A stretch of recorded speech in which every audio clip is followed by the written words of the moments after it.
Okay, guys, this isn't good.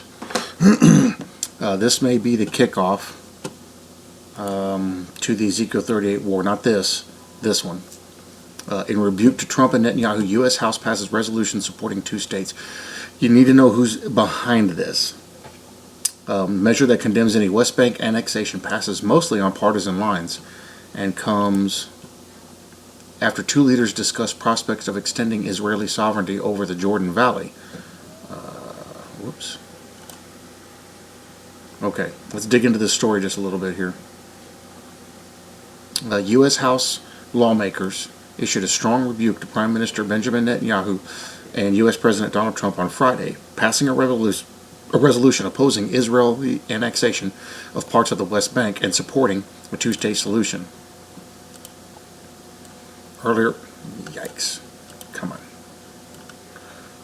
Earlier this week, Netanyahu spoke to Trump about potentially annexing the Jordan Valley. Since March, the Prime Minister has vowed to annex the West Bank region and has recently intensified those calls as he remains in a fierce battle to maintain his grip on power. You guys know he's in court right now. They're trying to indict him on bribery charges. If they do this, it opens the door for the Antichrist to step in. The resolution, known as H-Res 326, calls on the Trump administration to expressly endorse a two-state solution. Guys, I'm seeing a reason for impeachment right here. They're going to try to use this against him, as he's going to fight it. As its objective and discourage steps by either side, that would put a peaceful end to the conflict further out of reach, including unilateral annexation of territory or efforts to achieve Palestinian statehood status outside the framework of negotiations with Israel. This could really go south quick.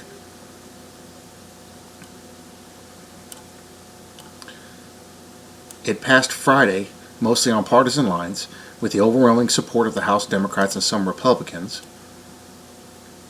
Democrats Minnesota Rep. Ilhan Omar, no surprise she's in there, or Rashida Tlaib, the first two Muslim women to serve in Congress who have gained notoriety for their strong criticism of Israel, both opposed the resolution.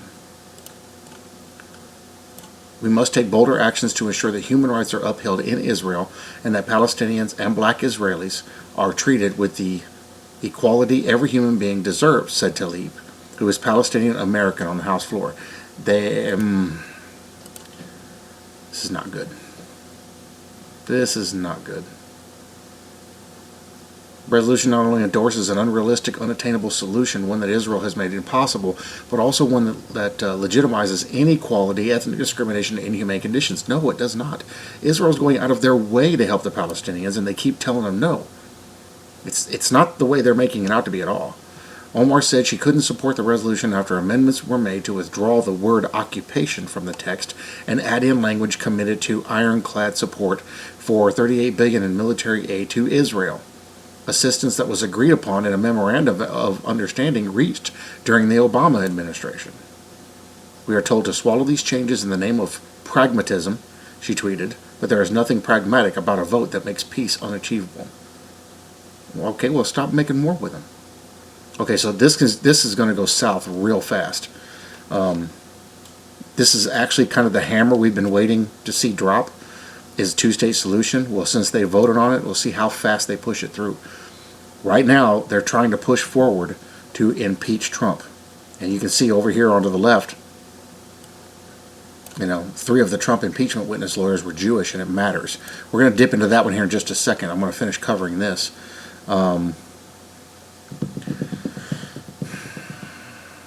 With this vote, the majority of lawmakers have rejected the Trump administration's embrace of the Israeli settlement movement's agenda, which undermines U.S. interests, imperils Israel's future, and tramples on Palestinian rights. No, it does not. You got to dig deeper into that to find out what's really going on in that thing.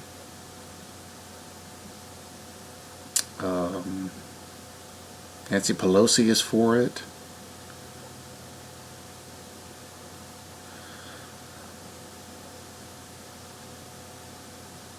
Okay.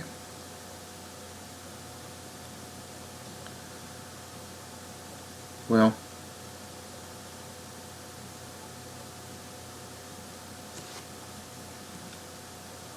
so there's a whole lot of things that could unravel in this situation involving him and involving our president. What is this? Jared Kushner, Trump's son-in-law, and his point man for the Middle East peace process, has said that the administration's as yet unreleased peace plan would avoid speaking about the two-state solution.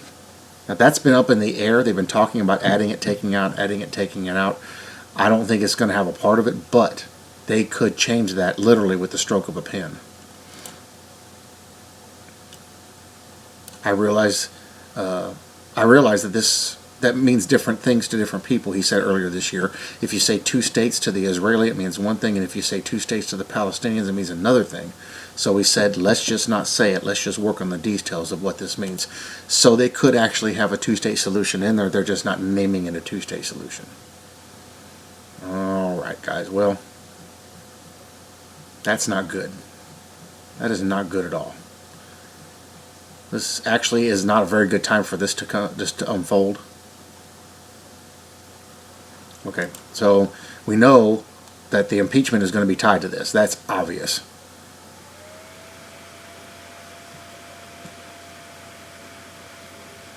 So on Wednesday, the U.S. House of Representatives Judiciary Committee launched impeachment hearings just hours after the Intelligence Committee, chaired by Representative Adam Schiff, concluded its own impeachment inquiry, of which, I might add, nothing was found. And everybody attested to that. The 300-page Intelligence Committee report concluded the U.S. President Donald Trump placed his own personal and political interests above the national interest of the United States in asking Ukrainian President Vladimir Zelensky to investigate former Vice President Joe Biden.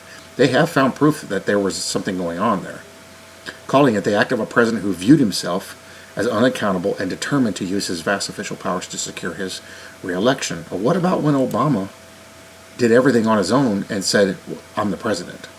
They had no problem with him doing that. Yet all Trump did was say, hey, think you can look into these guys? I don't know what they're doing over there. It's all a joke.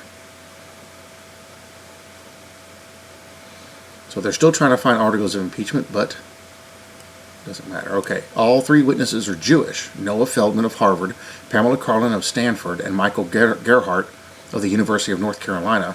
So are Schiff and Nadler, and so are the Democrats' counsel who directed the first 45 minutes of questioning. Why does this matter? Well, predictably, it mattered to anti-Semites. Ann Coulter, the right-wing agitator, tweeted,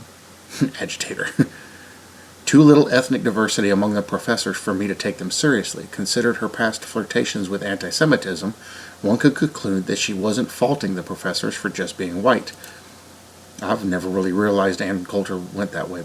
Never saw it. But in True News, the YouTube channel run by an anti-Semitic Florida pastor who has coined the term Jew coup to describe the impeachment process, took to Twitter to accuse Jewish socialist Jerry Nadler and his three Jewish witnesses of escalating the Jew coup. True News, I don't recommend True News. True News also, they're very anti-Semitic. True News also helpfully informed us that Jonathan Turley, a George Washington University scholar and witnesses called by the Republicans who testified that the evidence of impeachment simply does not add up, is a Roman Catholic. Twitter removed the tweet. CEO Jonathan Greenblatt took a screenshot of her prosperity, calling on social media platforms to take action against blatantly anti-Semitic. Why not ignore the blatant anti-Semitism? Well, the reason why is because this is going to play a big part in end times.